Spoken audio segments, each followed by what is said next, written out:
सुकेश जी।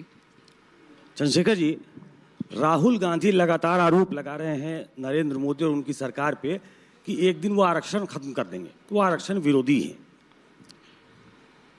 क्या आपको भी लगता है कि आरक्षण पे खतरा है, जबकि नरेंद्र मोदी से लेकर अब तो मोहन भागवत भी ये क्लैरिफाई कर चुके कि आरक्षण खत्म नहीं होगा? आपको लगता है या सिर्फ ये पॉलिटिकल गिमिक है, एक स्लोगन है? देखो सुकेश जी, मैं स्पष्ट कर दूं, कोई क्या कह रहा है मैं उस पर नहीं जाना चाहता, लेकिन किसी भी पार्टी का एजेंडा, उसका मैनिफेस्टो, उसकी विचारधारा अगर आप देखेंगे तो आपको समझ आ जाएगा कि ये अगर पावर में आएगा तो क्या करेगा। जैसे अगर इवन आप मेरी तरफ देखोगे, अगर चंद्रशेखर पावर में होगा तो क्या होगा, तो आप बिल्कुल क्रिस्टल क्लियर हो जाएगा कि विचारधारा का खेल है। तो आरएसएस, बीजेपी की जो विचारधारा है, संघ की जो विचारधारा है, उनके जो डॉक्यूमेंट्स हैं, वो हमेशा से, चाहे वो संविधान रहा हो, चाहे वो तिरंगा रहा हो, और चाहे वो आरक्षण रहा हो, या कमजोर वर्गों की तरक्की रही, या महिलाओं का सम्मान रहा हो, वो हमेशा इसके विरोधी रहे। इसको आप नहीं डिनाई कर सकते। और इसके लिए मैं फिर कहता हूं, 2 अप्रैल 2018 के को याद करोगे तो एक प्रोटेस्ट हुआ था। उस प्रोटेस्ट के बाद बीजेपी को ये समझ में आया कि सीधे रवैये से नहीं कर सकते, तो अब लेटरल एंट्री हो रही है, अब निजीकरण हो रहा है। अब आप मुझे बताओ, जब सारी संस्थाओं का निजीकरण हो जाएगा सरकारी, तो सरकारी नौकरी रहेगी, तो आरक्षण के झुंझुने का क्या करेंगे? अब तो SC ST के बैकलॉग से ज्यादा OBC के बैकलॉग ज्यादा EWS का बैकलॉग आ रहा है। वो कहां से आ रहा है किसी को नहीं पता। अब तो पिछले रवैये से सबको जोड़ा, अब तो नई नियुक्तियां नहीं आ रही है, संविदा, ठेकेदारी, और उनको परमानेंट कर ले रहे हैं, कोई पूछने वाला नहीं है।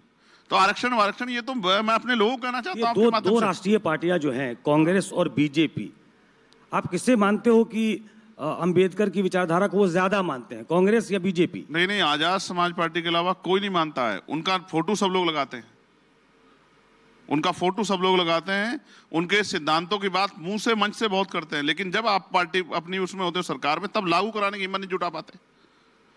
आप याद करो, बाबा साहब अंबेडकर ने एलिनेशन ऑफ कास्ट लिखी, इस बात को तो आप, इस बात से तो एग्री हो?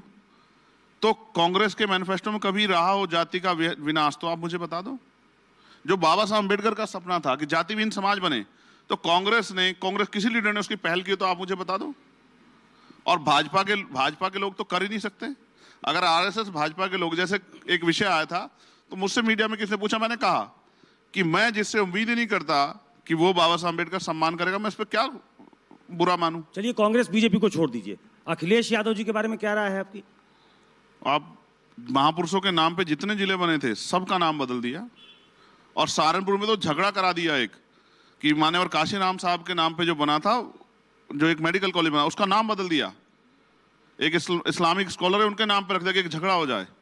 और बहुत सब कुछ है जो नहीं कहना चाहता, वरना फिर बाद में ये चर्चा होगी कि आज चंद्रशेखर ने अखिलेश यादव पे हमला कर दिया। आपके तो अच्छे संबंध थे। डिमोशन, आप देखो जो डिमोशन हुआ है सुकेश भाई, 2012 में जो डिमोशन हुए सरकारी कर्मचारियों के, वो अखिलेश साहब की मेहरबानी से हुए, इन्होंने किए। एक CEO को SI बना दिया, एक एक्शन को जेई बना दिया, ये सब अखिलेश जी के समय काल में हुआ। और जितने खून के आंसू कर्मचारियों ने इनके सरकार में रोए, कभी नहीं रोए, लेकिन फिर भी हमारे लोगों ने इनको गले लगाया कि चलो भाई इनसे गलती से हो सकता है, लेकिन मुझे नहीं लगता कि कोई बहुत गुंजाइश है, मुझे नहीं लगता है। मायावती कहती थी एक नागनाथ है, एक सांपनाथ है, आप भी यही कहते हो? काशीराम साहब कहते थे। हाँ, काशीराम साहब के कहने के बाद बहन जी ने कहना शुरू किया।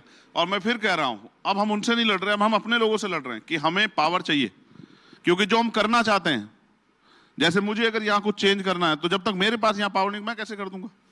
जैसे एजुकेशन, मैंने कहा पार्लियामेंट में कि एजुकेशन सभी के लिए मुफ्त होनी चाहिए, और एजुकेशन जो सरकारी नौकरी कर रहा है, भाई जो लोग हाई स्कूल इंटर तक, ग्रेजुएशन तक प्राइवेट स्कूल में पढ़ते हैं, वो कहते हैं कि हमें MBBS सरकारी स्कूल से करनी है, IIT जाना है।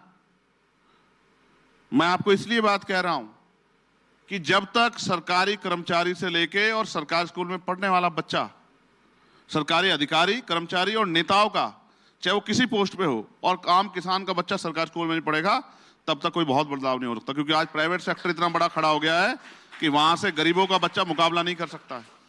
5,000 रुपए फीस देने की हिम्मत हर परिवार में नहीं है एक बच्चे की। और ऐसे ही अगर आप मेडिकल क्षेत्र में बदलाव चाहते हैं, तो आपको यहां भी करना पड़ेगा कि सारे नेताओं का इलाज, अब एम्स में सबसे अच्छा इलाज है या नहीं, आप बताओ? तो एम्स में अच्छा इलाज इसलिए क्योंकि नेताओं का इलाज वहां होता है, नेताओं की एंट्री में। आज मैं मेंबर ऑफ पार्लियामेंट जाऊंगा, मेरी एंट्री हो जाएगी, लेकिन क्या आम आदमी घुस सकता है उसमें? मैं अपने फादर को नहीं भर्ती करा पाया था, मुझे आज भी टीस इस बात की, पावर स्ट्रक्चर है वहां। इसलिए मैं आपसे कह रहा हूं कि जब एक ही बेड पे डीएम, एसएसपी, सीओ, विधायक, सांसद, मंत्री का परिवार या उनके परिवार का कोई व्यक्ति या वो खुद इलाज करा रहे होंगे और वहीं गरीब किसान मजदूर का इलाज होगा, तब अस्पताल में फैसिलिटी भी मिलेगी, दवाइयां मिलेंगी, टेस्ट भी वहीं होंगे और बिल्डिंग भी अच्छी होगी, यानी कि अच्छा इलाज, गुणवत्तापूर्ण इलाज मिलेगा और गुणवत्तापूर्ण पढ़ाई मिलेगी। इसी गैर बराबरी की बात तो अखिलेश यादव भी कर रहे हैं, राहुल गांधी भी कर रहे हैं, लेकिन आप उनके साथ चलने को तैयार नहीं है। तो मैं आपसे फिर ये कह रहा हूं, मैं अपनी आपसे क्या कहा? स्पेस देख रहे हैं आप। नहीं, मैंने आपसे क्या कहा कि जो हम करना चाहते हैं वो करने के लिए हमें पावर चाहिए, और पावर सत्ता से आएगी। हम अपने लोगों को तैयार कर रहे हैं। अब आप ये कह रहे हैं उनके पास तो सत्ता रही है, उन्होंने जितना किया आप देख लो, उनके पास सत्ता रही है, 0 फीस पे एडमिशन होते बंद करा दिए, ठेकेदारी में आरक्षण था 2012 में, सब हटा दिया उन्होंने, जिनकी बात आप उत्तर प्रदेश में कर रहे हैं। और मैं फिर कह रहा हूं, कांग्रेस लंबे समय सत्ता में रही है, तो कितना बदलाव किया आप देख लो इन विषयों पे। आज भी 80 महिलाओं के साथ एक दिन में रेप जैसी घटना, हत्या जैसी घटना होती है। ये सरकार को इस पर खुश होना चाहिए, स्टेट गवर्नमेंट को इस पर खुश होना चाहिए। मैं आपको ईमानदारी से बताना चाहता हूं, आप भी अपनी बेटी को, अपनी पत्नी को रात को 11 बजे नहीं निकाल सकते दिल्ली और इसमें मेट्रो सिटी में भी, यहाँ नोएडा में भी ये हालात हैं आज। इस तरह से क्राइम जो है पैर पसार चुका, और बिना सत्ता के संरक्षण के नहीं होता है। हमने तो सत्ता को खड़े देखा अपराधियों के पक्ष में, चाहे हाथरस हो या कोई और घटना हो। आज मैंने अभी एक पोस्ट की, जम्मू में हुआ, कठुआ में एक नाबालिग बच्ची के साथ, शेड्यूल कास्ट की बच्ची है, और कोई नहीं आवाज उठाएगा। आप मेरी बात को यार, जो हमारे दर्द पे आवाज नहीं उठा सकते हो, क्या भला करेंगे हमारा? क्या हम नहीं जानते हैं? परभनी में मार दिया हमारे सोमनाथ सुरेंद्र, यात्रा कर रहे हैं हमारे लोग, 6000 लोग, महिलाएं उनमें, मंत्रालय जा रहे हैं परभनी से, और सतनामी समाज के 250 बच्चे बंद हैं छत्तीसगढ़ में, और किसको तकलीफ हुई? आप मत कहलवाओ मुझसे, मैं सबको जानता हूं कौन कितने पानी में। और मैं फिर कह रहा हूं, मीठा बोलने से आदमी मीठा नहीं हो जाता।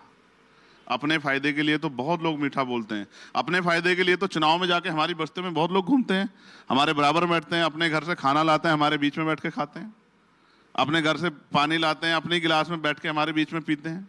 क्या हम नहीं जानते? और चुनाव में वोट के लिए पैर छूते हैं, कई दादी बताते, कई चाची, कई बहन बताते हैं, और फिर चुनाव के बाद ढूंढे नहीं मिलते। नेताओं के दरवाजे 75 साल से बंद है। इसलिए मान्यवर काशीराम साहब ने दल बनाया, बाबा साहब ने दल बनाया, और आज आजाद समाज पार्टी के रूप में हम लोगों ने दल बनाया, गरीबों ने, कि हमें लड़ाई लड़नी है। तो हम गलत नहीं कर रहे हैं। अपनी लड़ाई लड़ना, अपने आप, अपने लोगों की तरक्की सुनिश्चित करना, अपनी भूमिका सुनिश्चित करना, पढ़े लिखे होने का, समाज को फायदा देना, इसमें क्या बुराई है? और जब हम काम करेंगे तो आरोप भी लगेंगे, जैसे आपने कहा कि आप उनको साथ नहीं लेते या उनका साथ नहीं देते। अब मैं चिट्ठी भेज के किसके पास जाऊं? मैं तो दिल्ली के चुनाव में भी एक पार्टी को आ गया, मिलकर लड़ लेते हैं। अब उन्होंने नहीं हिम्मत जुटाई, तो मैं क्या करूं? मैं तो अपना काम करता हूं, लेकिन मैं फिर इसका क्या प्रदर्शन करूं? मैं तो जब नहीं वो कोई साथ देता तो फिर हम अपने आप मैदान में जाते हैं।